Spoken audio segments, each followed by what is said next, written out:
Ooh.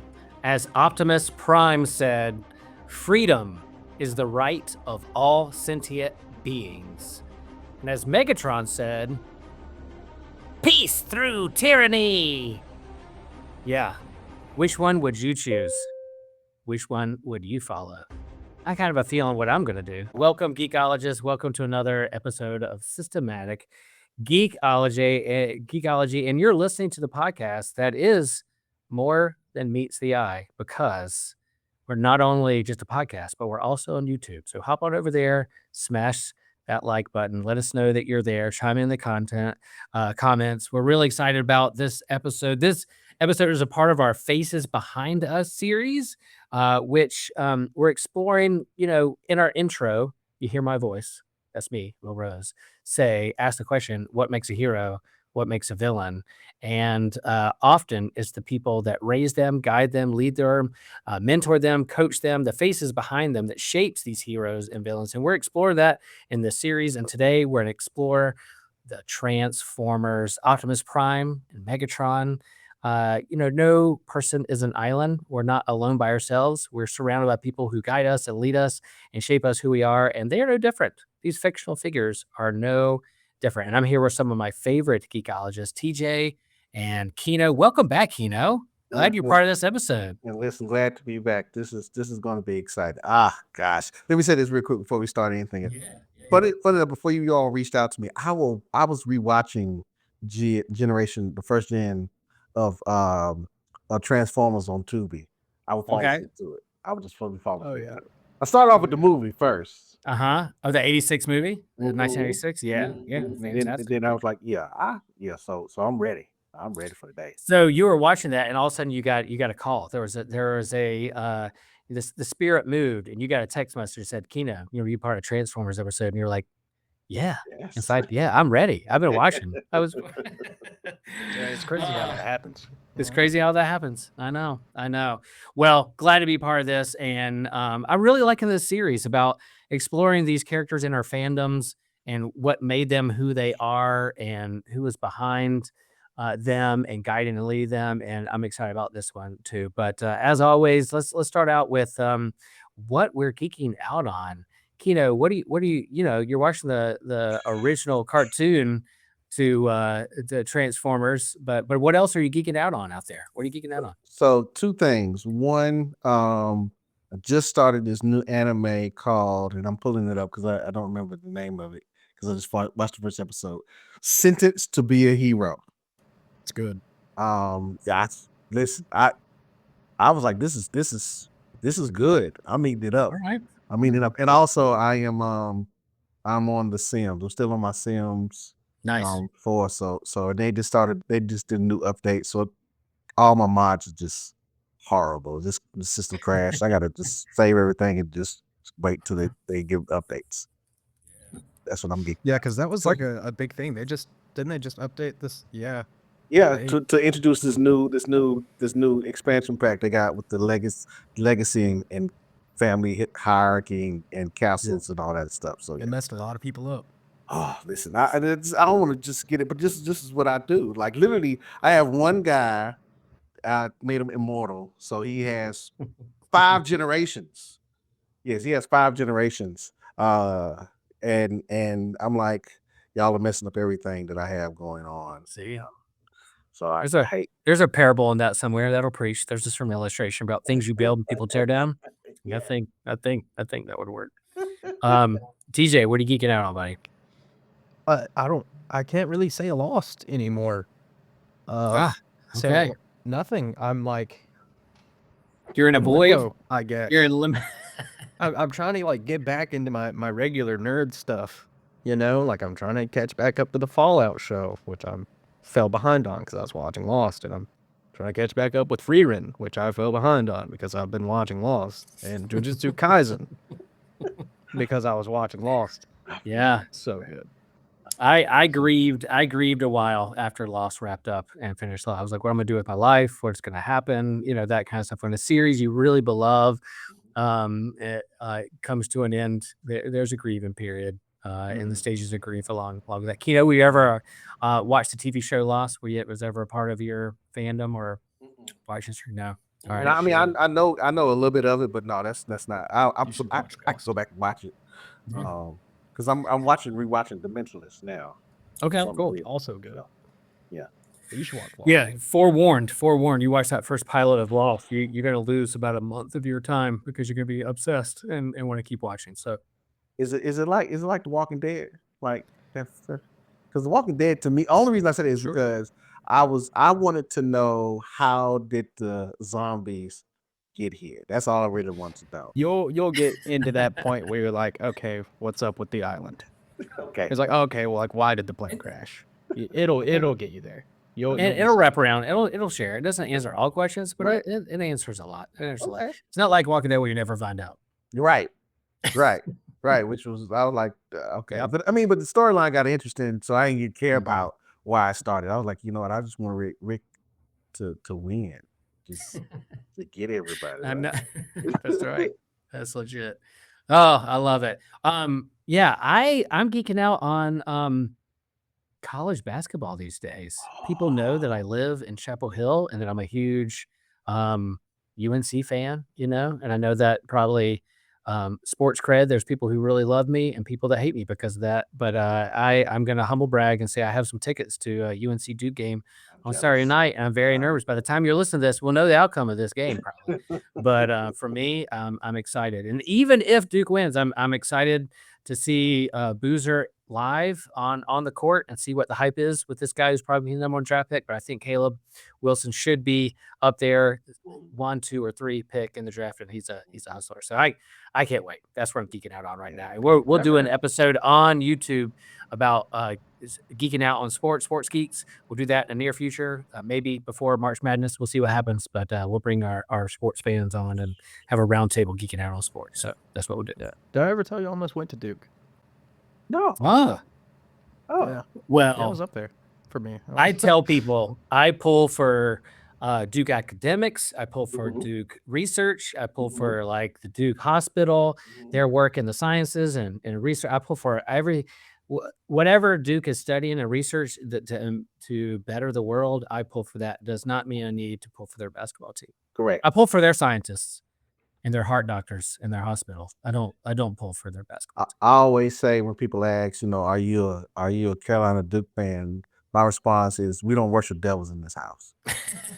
That's right. There's a reason the sky is Carolina blue. God made it. Right. I love it. I could talk about that all day. We'll do that on another episode soon. In the meantime, rate and review our show wherever you get your podcast. It really helps us get noticed out in the world, the podcast game. I know there's a lot to choose from. There's a lot of great podcasts. We're not the only one in town, but to rate and review and share with a friend, that would be awesome. We want to thank our financial supporters. Let's thank Austin Nance. Thanks, buddy. We really appreciate you supporting the show and being a financial supporter. You can get your shout out if you become an official member of Systematic Geekology on our website in the description in the show notes. You can go down there, click on it. You can see all of our playlists. You can see our merch. You become any kind of member. You can even become a member for free just to get our extra content. A little bit later on, we're going to ask an extra question, a bonus question with this episode. And then if you're a member, a supporter, you can go over there and find out how we answer that question. So we'll lure you with a question, and then you gotta, become a member to find out how we answer it. We'll do that a little bit later on. Well, here we go. Main episode. Let's do it, y'all. You ready? Oh yeah. Let's do it. Okay. All right. So the faces behind us, Transformers. Yes. What a big IP. How many movies did they make? They made 7 live action movies. With Isn't it this. 7? Yeah, there's 7. There are 7 Transformer Bumblebee. movies. If you count Bumblebee. Yeah. Why would you not count Bumblebee? And then it started in the 80s with toys, and they're like, we got to sell more toys, so let's make a cartoon about it. And then that went on for a while, and then they made a movie, an animated movie, which is a classic that Keno watches and falls asleep to, and I sometimes do as well. And man, the music and the soundtrack for that, a lot of bangers on that one. It is so good. There's a lot of lasers. There's a lot of screaming. There's a lot of action. Oh wow, that movie. But it's got a long history of production since the 80s. It's been around a long, long time.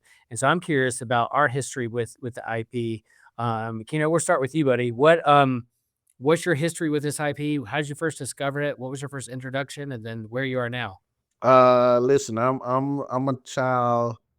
I'm a baby, 80s baby. So I remember watching it live every week, begging my mother to buy me Optimus Prime, Bumblebee. I did get Optimus. I got Bumblebee, but I didn't get Megatron. I don't know why she didn't give me Megatron. But that's Because it's a gun. Because it's a gun. it didn't matter. It didn't matter.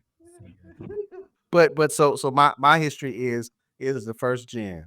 And watching those just iconic battles and just and looking back now, I can see how they tried to push the narrative, but as a kid, you didn't care about any of that stuff except for when they killed Optimus in the movie and then did not replace him. movie. 86 yeah. Yes. And they did not replace him until like season 3 or season 4 in the series. I'm like, how dare you? So that shocked my soul because I was like, he's not coming back. And then you were shocked he's gonna come back. This is cartoon kids. Nope. Now when you watch the cartoon, he didn't come back for a while. Yeah, and it started a trend too. Like Michael Bay killed him once. He died in Transformers 1 for a little bit.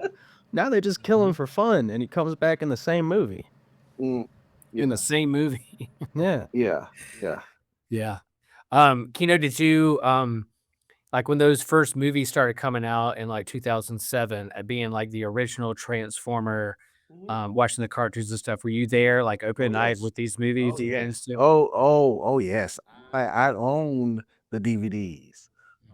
So yeah, so no, even though some of them did suck and did not make any sense, I still supported and went to go see these movies.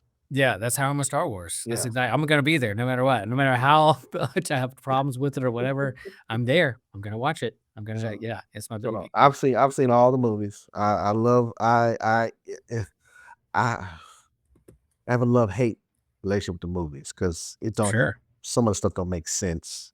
Right. How they did the history and the drawing. And I'm like, no, this is not. But I also have to point out though, I did not like, how they tried to revamp the cartoon and I was not a fan of Beast Wars. Sure. I was Oh, not you didn't like Beast Wars? I did not No, like it might be ugly, but dinosaurs rock. They do. They do. They do. But that was my thing though. That wasn't my thing. That's just me. Yeah, I know we're not gonna cover it a lot, but y'all know the Transformers Hall of Fame. You know that's a thing, right? No. So it's a Hasbro thing where they, every few years they'll induct, a couple of Transformers and like people who contribute to Transformers heavily into the Transformers Hall of Fame. Of course, the first 5 Transformers were Optimus Prime, Yes. Megatron, Yes. Bumblebee, and Starscream. Uh-huh. And guess who number 5 was? I don't know. Dinobot. Dinobot? Oh, okay. That makes sense. That makes sense, yeah. Beast Wars Dinobot. Okay. Yeah. Well, Beast Wars Dinobot? Not Gen 1 Dinobot? No, it's Beast Wars. Beast Wars Dinobot. They're like, yep, Hall of Fame. Okay. Hall of Fame first class. Not the radio. Not like what's the radio that turned into a jukebox and then tape cassette came out. Soundwave? That one. Soundwave. Not Come Soundwave. on. Starscream made it first class. Soundwave didn't. Not Barricade. Not Ironhide. Oh. Dinobot. Dinobot. Isn't that nuts? I did not know there was a Hall of Fame. I'm sitting there like, It's pretty cool. Yeah, look that up. Man, look it up. Well, TJ, what's your history with the IP? You were born a little after Keno and I, as Keno and I are 80 babies. So anyway, you were a little later. What was your first history with this or your first introduction? What was the first thing? Yeah. I was born 15 years after Transformers. Yeah, I believe it. Yep. Okay.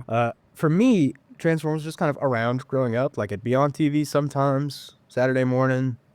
I'm not bad. When I was little, I was outside a lot. I like to run. Good. I grew out of Should that, be. thankfully. Good parents. Good parenting. Yeah. But So like I was familiar, some of my friends had the Transformers. Eventually I started getting Transformers for Christmas. Before I ever watched the movies, I okay. remember I had I had an Optimus Prime, of course. I had a Transformer, which if you know is Cybertron, like the planet. Yeah. That's Primus, and it was Yes. huge. And it was Yes. just the planet Cybertron, and it turned into a whole Transformer. It was awesome. Really? Where did the planet turn into? What, just a just It's a robot? guy, yeah. His a name's guy. Primus. Like It's like just the a rest guy. of them. Like, Yeah. oh, that car? No, it's a dude. It's a robot. There's only one girl out there. We'll talk about her later. Yeah. There's two. There's two actually. Okay. Yeah. It's RC and Alita 1. And they Alita look 1. extremely similar. But they're not the same character. Right.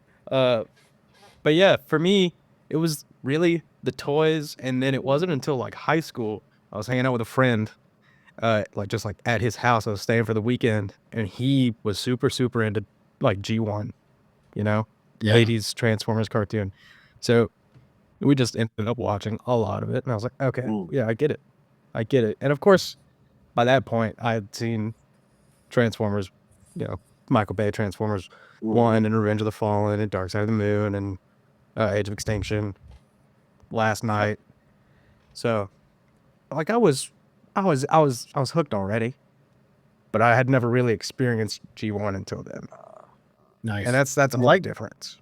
That's a good story. It really does makes a difference. And then I watched Beast Wars a few years ago, and Okay. I think Beast Wars is awesome. I think it looks horrendous, like genuinely awful. Yes. Beast Wars cartoon or the Rise of the Beast movie? You're talking about the cartoon. No, cartoon. Gotcha. Because I tried to watch it. Because I remember Josh told me to go and watch it. I gave it a few tries. Okay. I was like, It's it really is rough. It is. But I love dinosaurs.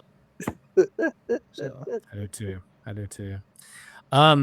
There's a great stories. I'm the first toy came out in the 80s, like 83, 84. I was a 10, 11-year-old around that time, and my brother's a little bit younger. I remember he got the toys. I was mainly in the Star Wars, starting to get pre-teen, pre-puberty, and I was like, do I really want to do these? Do I want to want to skateboard and surf more than I want to play with toys? A little bit of both in between. I was a tweener.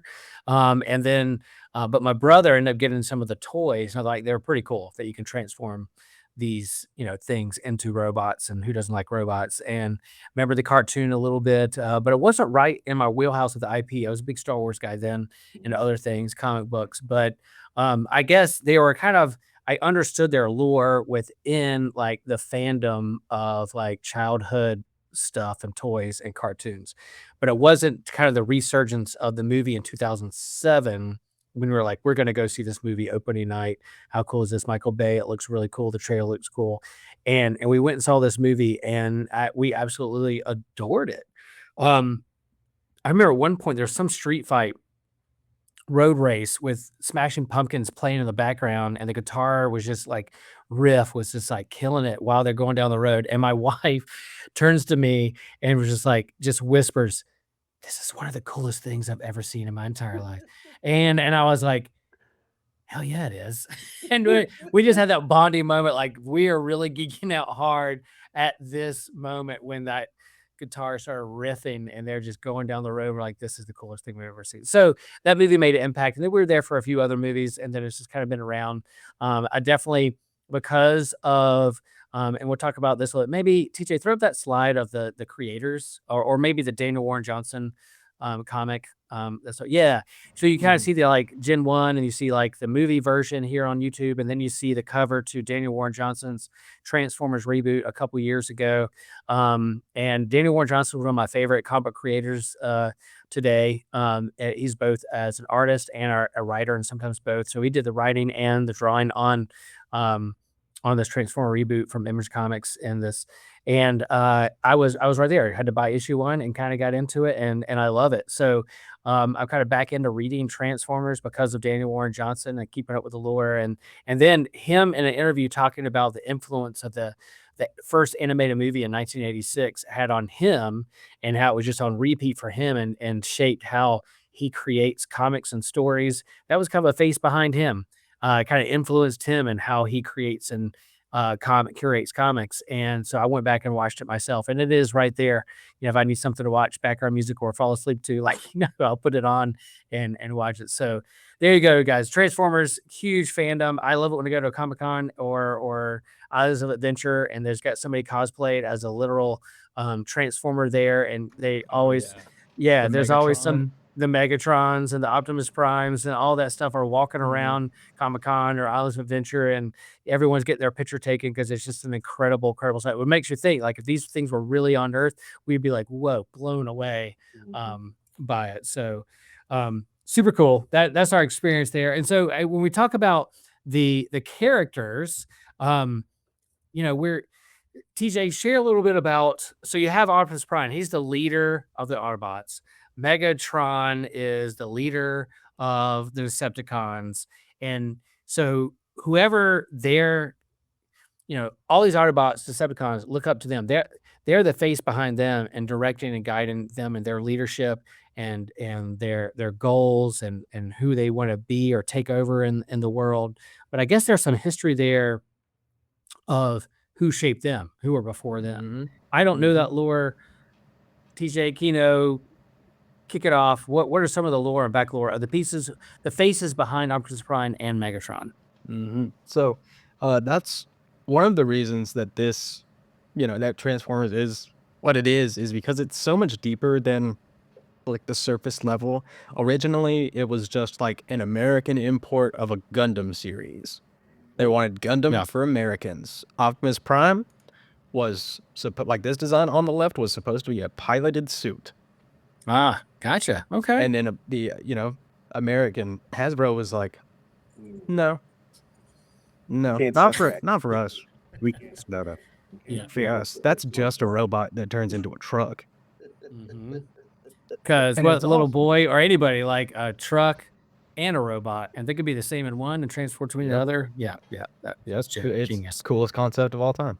But it's so much deeper than that because not only do they create the characters as these like massive focal points in the series, in the universe.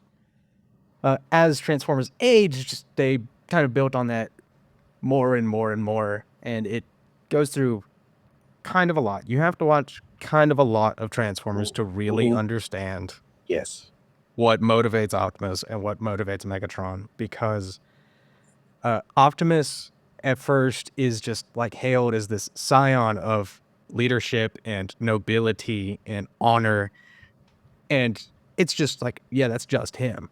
He's just like that. He's been like that forever, which is pretty much true. But he does still have his influences, like Alpha Trion. Alpha Trion is the one I know.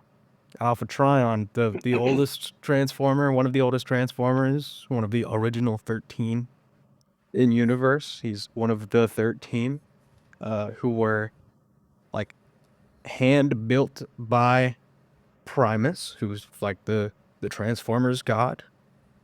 And he's just the only one left. He's the only one that lasted to like the modern era.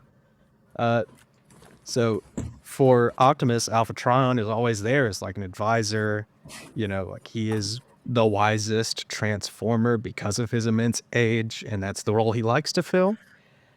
I was actually super surprised seeing him in like the Bayverse. I didn't expect that kind of bag pull from Michael Bay. But he brought it out. He did bring it out. There's a couple others that are really, really interesting. Sentinel Prime. If you've seen Transformers 1, to you, or if you've seen Dark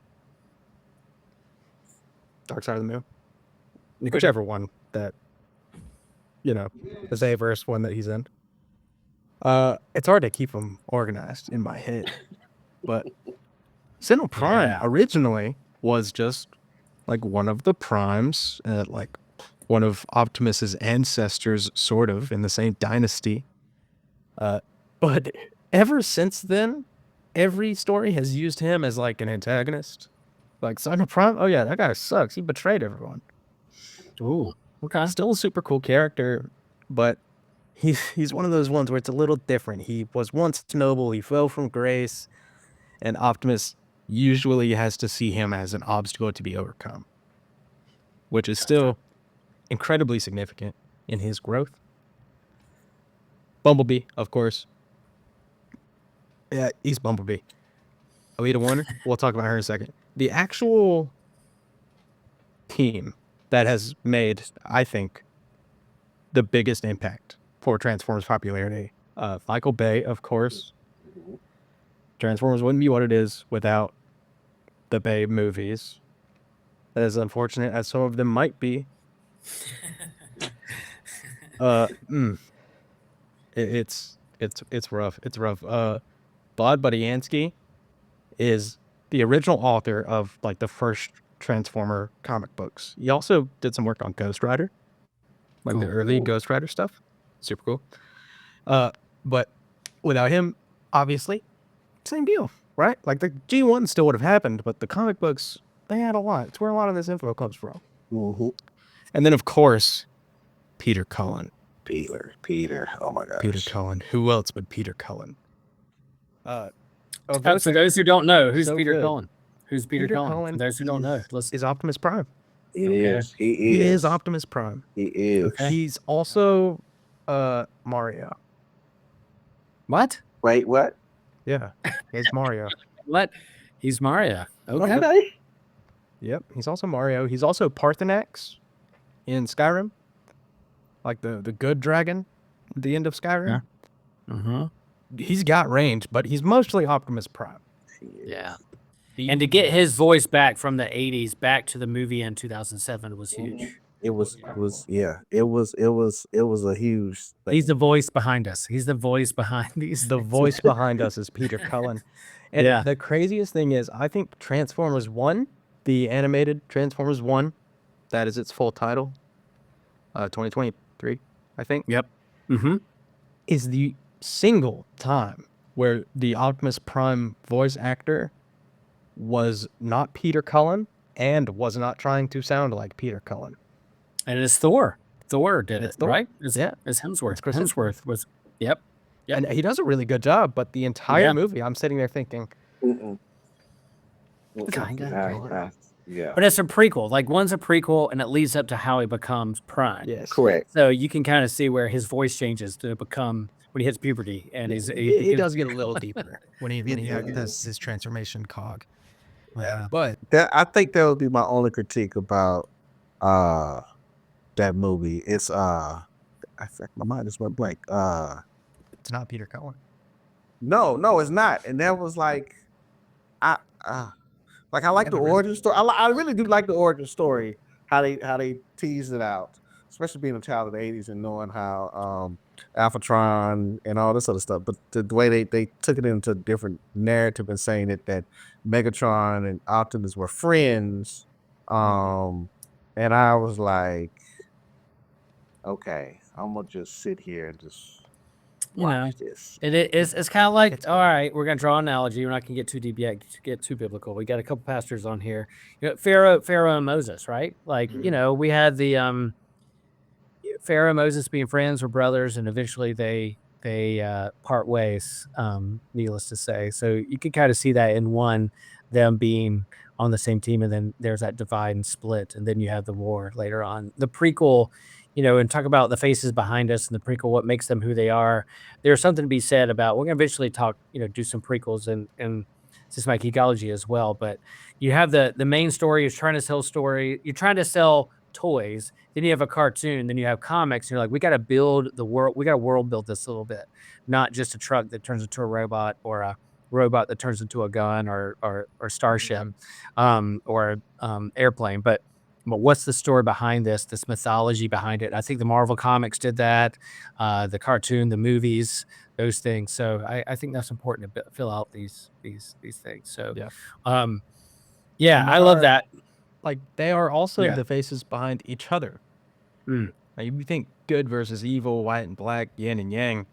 Megatron and Optimus Prime are Right up they're there. right there.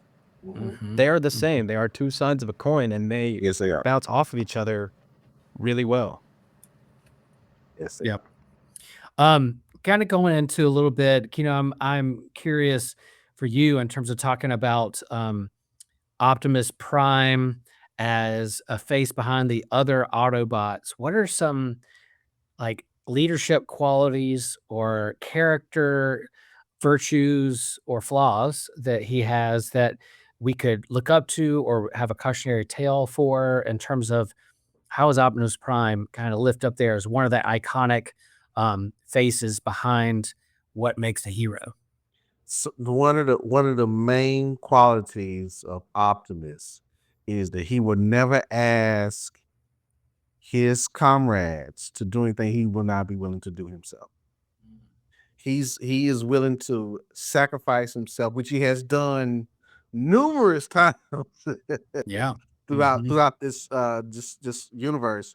So not only does he lead by example, but he inspires the hope of, even though it might be down, having Optimus coming to the rescue, because he really is the one everyone looks up to, because of not only because he's the leader, but he inspires the sense of hope. Like, even if we're down and out, if Optimus say we can do it, then we can and we will do Mm. it. And so it's an emotional and moral tug that he has, that he's able to do. But as TJ pointed out though, Megatron is on the flip though. Like, Megatron invokes fear and um and envy, because that's where Starscream comes in at. Yeah. They have some rivals, got some Yeah, heated rivals. but even with Megatron and Starscream would never try Megatron for real. Like, he would complain about he should be the leader, he should be but he would never try him, because Megatron is just as powerful as Optimus. And even though Optimus provides the hope and Megatron does the fear, that's the standpoint that they lead from. Is you have one who does fear, another one has hope. And you can see it in how because me watching Gen 1, I can see how they always Decepticons are always running because they lose, and he's running back. He's running. Retreat. So here's the thing, and I had to look it up to see. But here's the thing: as a kid, you'd be like, "Well, why are the Decepticons flying and Autobots can't fly? If they all Cybertronian and they're That's robots, so true. it's 'Cause, almost like that don't make any sense." It's a thing that's consistent. That is so consistent. The flying versus Yeah. on the road being Yeah. landlocked, and then Yes. those, yeah. Yeah, they even do it in Transformers 1. They do. They do. Right. Then no one mentions it, but it's there. And Sentinel Prime, guess what? He can fly. The clues are there if you know to look. But Well, even I- in yeah. War for Cybertron, one of my favorite Transformers experiences is Transformers: The War for Cybertron. It's like a video game, third-person shooter where you can play as Okay. Autobots and Decepticons through the story of like the Transformers Civil War. Nice. It rocks. I hate playing the Autobot half of that game because you can't fly.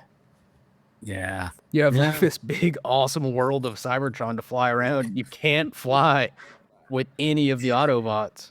Except I think they did let Ratchet become like a rescue helicopter in that game. Yeah. But it was funny that even Megatron, who wasn't a F1 fighter, I think is what there was, a model reactor, could fly. And I'm like, he's a gun. Like, how is he can fly? I know. And I know. Optimus can't fly. I'm like, that's just horrible. I know. Yeah, it's messed up. It's messed up. But Well, we're circling back around, like Optimus Prime, like talking about him being the player coach. Like, he's the coach in the locker room who's going to talk up your team and inspire you with that voice, and he's going to get you all fired up and ready to go. But as Keno said, he'll go in the game too. Like, he's not just a locker room coach, yell at you, go out there and play hard. I'm gonna stand back here on the sidelines. He's in the game playing and usually putting himself on the front line. So I think that's when we look up to him, And I think the other Autobots look up to him and take that lead from him. Literally take the lead. Take the lead from him. And so if you look at the Autobots, yeah, again, would you rather fly or drive fast? I kind of would like to fly, but It was so he was so impactful that when he was killed off in the movie, the TV show didn't feel right. Like yeah. even though, gosh, what was the other Optimus Prime. Rodimus Prime, like you wanted to love him. Yeah. You did, but it's like he's not Optimus. He is not not Optimus. Optimus. It's He's just cool. It's like, yeah, like you loved him, but it's like this ain't He's this not ain't it. Optimus. This, Well, there's a question on here where we're talking about like how is the story different without them in the story? And I think, in terms of the faces behind us, what would we be like without people that influence us in our story?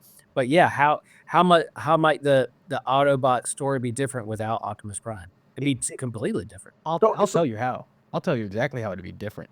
There wouldn't be any problems because Bumblebee would solve them all. Oh, we got If Optimus wasn't there to be like, calm down, B, there wouldn't be any Decepticons. you have to have a balance, okay? You do have to have a balance. They have to have balance. You can't go to the extreme. Even doing good things on the extreme is not good for the body, even in of itself. So there has to be a balance. That's why Optimus is there to at least in this. I know we want to get him, but we can't do it right now. Okay. Yeah. Because he's so humane too, but he's the perfect example of what a leader should be. He's Yeah, not. You can't lead from the back. agreed. Mm-hmm. Optimus is going to go out there and show you how it's done and expect you to be like him. And when you fail, that's going to be okay with him because he knows you can do better. He's perfect. He's perfect. Megatron. All right, talk about him in terms of leadership. We talked about the quote I had for Optimus Prime was, freedom is the right of all sentient beings. And then Megatron, his famous quote, you pull it up and it's like peace through tyranny. Boy, if that's not relevant in today's age and world politics and people trying to push their weight around. But in terms of Megatron, what is it about him where he's a leader that's opposite or maybe similar to ours, right? Is there a cautionary tale here? Is there a way to talk about his leadership that is a nugget that we could emulate? Or would it be like, hey, we need to be pretty clear on this in terms of who you're choosing, Autobots or Decepticons? I mean, it's in the name, Decepticons. But Keno, what do you think about Megatron? What is it about this guy? So Megatron is I feel sad for him, coming from the pastoral care. I hear you.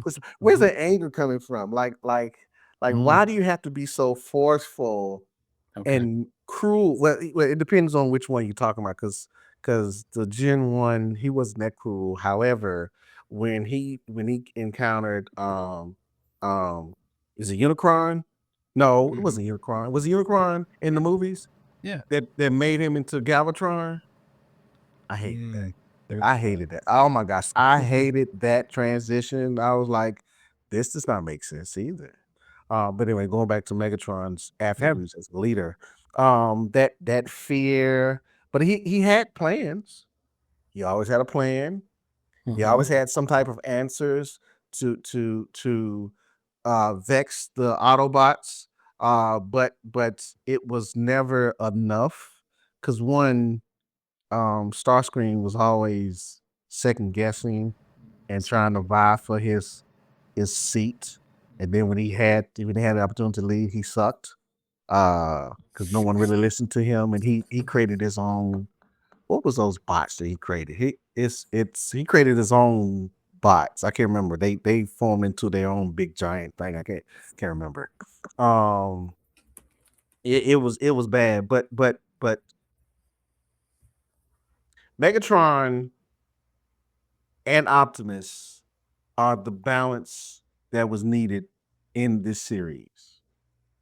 Cause and neither one, no one will fight. Well, everybody tried to fight Optimus, but Megatron was like, no, he is mine, and you are not going to stand in my way of getting to this guy who has been at the bane of my existence since day one. If you include the movie T1, then that's different. Because I'm like, that was the other thing. I'm like, they friends? I don't know if I can get down with them being friends. I mean, the storyline works, yes, but it was a lot of because me as a child growing up, you hated the Decepticons because they were all, but you rooted for them because you had a boombox, you had flying jets, you had a huge gun, like those were cool. But because your hero was the Autobots, you're like, I can't get down with them. And then here comes this movie, the retelling of the origin, they being friends. I'm like, oh, so they friends now. Okay. I don't know. I mean, again, it works, but it's just an adjustment for someone like me who just grew up watching cartoons and knowing what the history is.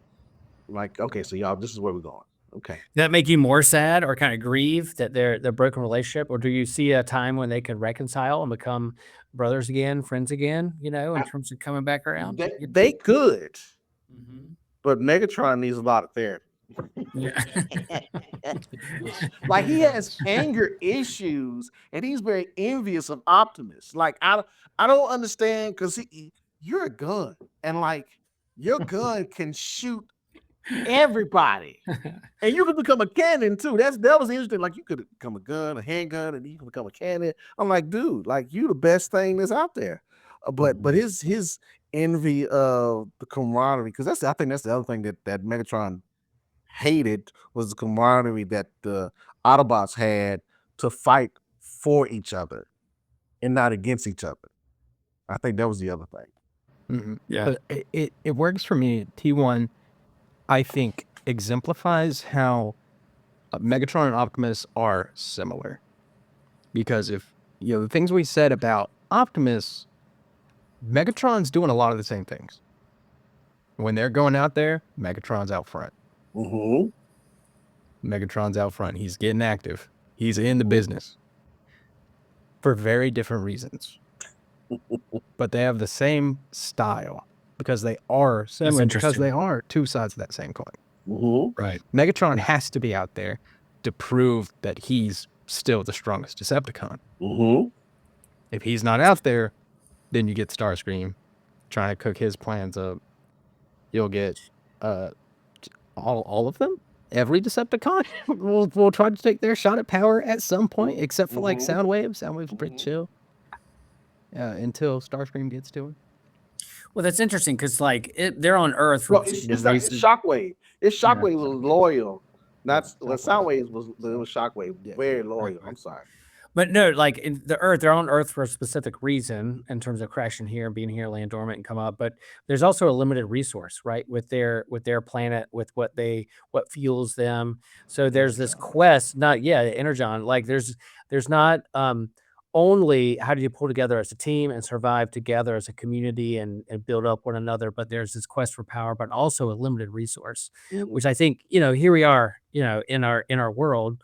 And that limited resource of whatever, oil, money, food, othering the other person, those kinds of things that we do in our world to kind of get in our own teams and try to take over or lord over, or as use tyranny, or as Keno said, instill fear so that you can have that limited resource. There's two different ways of going after a limited resource. And I always loved it how Optimus Prime, even though he's huge, he always looks down. He could look at humans as like insects just in his way, but he sees them as a sentient being that has inherent value and dignity, and he's going to respect that. And so he protects that. And the Autobots follow suit and see that as well. Whereas Megatron is hunting down the a limited resource, wants to take over, and tyranny and peace through control, or all that stuff. I think is all those like political factions, ideologies within these fandoms. I think it's fun. They're toys, they're robots. Man, it's easy to geek out on this stuff. But then the subtext in the story, I think the lore is there, and we're talking about the faces behind us, or what we're going to model, or what characteristics we're going to take on ourselves. Like, either one of you, like, is there either between the two of these, is there something that you don't want to be, or something you want to take on for yourself that is a model for you as you go through your life in leadership? Yeah, I don't want to be so lost that Ooh. I feel like I have to prove myself to my team, like Megatron, constantly. I don't Yeah, want to be trying to afraid prove yourself. that if I'm not, consistently being the best, that people are gonna try and replace me. You know, there's not a single thing about Optimus that I would not like to be. If I woke up and I was like 20 feet tall, that'd probably suck, but it'd be pretty sweet. If I could turn TJ, into a talk truck, about height. it'd be pretty cool. Yeah. But really, I don't think there is a better role model than Optimus Prime. I just put this together. He's a truck. And what do trucks do? They carry things. They pull their weight. Here is Optimus Prime as a truck who helps carry the virtue and but also carry things, pull things. What do trucks do? They carry and pull. That's It's good. so cool. That's It also good. I has didn't put that together till now. glowing axe. He does. It was pretty The awesome. axe. That is The awesome. fire axe is so cool. That was So man. Keno, what are you going to take away from these two? Either cautionary tale you don't want to be, or take on in your leadership. So the cautionary tale, adding to what TJ said, is looking at Megatron and realizing this is the true example of what happens when pain goes unhealed and power goes unchecked. Remember now Megatron really was trying to do justice. He was just seeking justice, but it slowly turned into domination. And he's trying to rule over everything, but ends up ruling over ruins, which also impacted his own soul, which speaks a lot about trying to prove your worth by your actions, when if you just stand in your own sentient being, I would say humanity, but he's not human. As who he is, he wouldn't have no issues. But because he has so much pain and now he's also fearful that they could rise up against him. Like there is that fear that they could at some point come again. That's why he always was going after Starscream, just to show everybody else, don't try me. Like literally, Right. even though like Starscream was trying to be, Megatron had to prove, like, listen, I don't do that, because every time he tried, he just, oh gosh, he was just so horrible. But yeah. So, but with Optimus, again, just piggybacking on what TJ was saying, like he is the role model for leadership, and what you will want anyone to be willing to do is to stand alongside of you in a battle, not behind you telling you what to do, but on side of you. And if you were to fail, he's not making you feel bad you fail. He's saying, get up, because I know you can do better. And so even when the battle is lost, you still hold your dignity and you held on to your values. So it never cost him who he was. So I yeah. love that. Yeah, that's really good. What a hard way to live, that you're always scared that someone's going to take you out so they can take your position. I think there's a lot of in our own political world, a lot of fear that if they don't do certain things, that they're going to be taken out. Someone's going to replace them, rather than serving the other, being beside the other, listening to the other, and common life together. I think what a hard way to be. I like that too, and I like this idea of Optimus Prime leading by example. I hope that I wouldn't ask my parishioners or my staff to do anything that I wouldn't be willing to do myself. So I'll take that to heart too. And both of us have all three of us have people behind us that showed us how to be leaders and mentor their faces behind us. And there are also some cautionary tales too. That maybe out there like, nope, I'm not going to be that. I can definitely think of some people out there. I'm like, nah, I'm not going to be that way in my leadership. Don't want to do that. And I'm gonna go a different route. So super fun. I think these two, along with all the Autobots, their lore, the Decepticons, all go hand in hand. I think it's a great IP to look at, kind of the faces behind why they do what they do and how they lead the way they lead, and we can take some lessons from that. Super good. I appreciate it. Also, we got a shout out before you start to wrap up. Uh-huh. Optimus Prime has a Kids' Choice Award.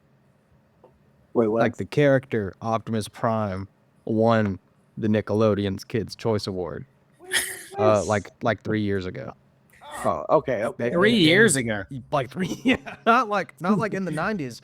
2023, Optimus Prime won a Nickelodeon Kids' Choice Award. Wait. Which one? Which Optimus? I don't remember. Oh, okay. Because But Optimus, probably the Michael Bay Optimus. Okay, but still, I did not know that. That's good. It was a Lifetime Achievement Award. Are you serious? That's good. See, there you go. Optimus Prime Lifetime Achievement Award. You learned it here first, folks. Yeah, Wow. and it's been around. It's one of these IPs that have been around a long time. And Yes. who do you want kids to look up to? Kids' Choice Award as a lifetime. Like, who do you want to emulate? I'm glad Megatron didn't win it. Optimus Prime, is yeah, you should do it. I love that. Well, let's wrap this thing up, folks. Let me share. Our extra question is going to be, if your three hosts here could transform into any vehicle, what would it be? So I can't wait to hear what Keno's going to transform into, or TJ. I got my idea in my head, but you're going to have to hop over and become a member, and subscribe and hop on Fourth Wall, do those, and you'll be able to hear the bonus content and how we're going to answer that. If you really want to know what Keno is dreaming about as he falls asleep watching cartoons to Transformers, he's dreaming of him transforming into something. I can't wait to hear what the answer. So, recommendations. What do you guys recommend? Something from this IP or others? Oh, so listen, I would recommend, if you have, rewatch Transformers the movie. That is the name of the movie in 80s. The movie, because 1986. By 2007, done animated 86. yes, Yeah, and agree. it's just, if you have not watched it, watch it. If you have, go rewatch it, because it's still a good movie, even after almost 30 years. No, 40 years. I take that back. Almost 40 years. Oh, geez. 40. Here we are. Yeah. 26. Yeah, it's turning 40. 40. Yeah, so that would be my suggestion. Love it. Love it. TJ, you got a recommendation? I'm gonna recommend any Transformers folks who are still listening. If you're not a big Transformers person, you gotta watch Transformers 1. The 2023 animated Transformers 1. It's a really good movie. It'll get you in the door. It is. It would. You can form your own opinion. I think it's phenomenal. It's got Thor and Scarlett Johansson, am I right? Yeah, Scarlett Johansson Yes. plays Alita 1. Yeah. We didn't Yeah. talk about her much, but Right. she's like Optimus's love interest sometimes, compatriot, left-wing girl. She's cool. She's not Yeah, bossy, not but she's cool. she's not just a Smurfette, like the only female Smurf and all those things. But yeah, it's similar. Those 80s cartoons had a theme. We gotta throw a girl in there as one of them, but she's emerged as a good 2 one. or 3. She's one of them. Yep.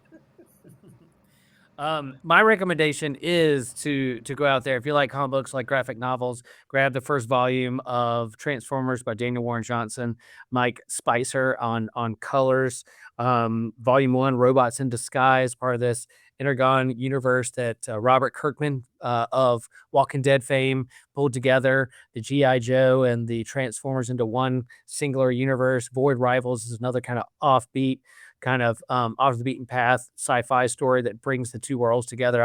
It's a cool integrated universe that he pulled together over there on Image Comics. So yeah, I'm a huge Daniel Warren Johnson fan, and to see his work on the page, pretty dynamic art and a cool storyline that they can pull together. So check those out. Thanks, y'all. We appreciate you all listening, watching, hanging with us, geeking out with us. If you have ideas, if you have thoughts, things we missed, you're like, oh, you didn't bring up this, chime in the contest. Let us know. I want to thank our financial supporters again. Austin Hanson, buddy. Appreciate it. All right, geekologists, it's time to roll out.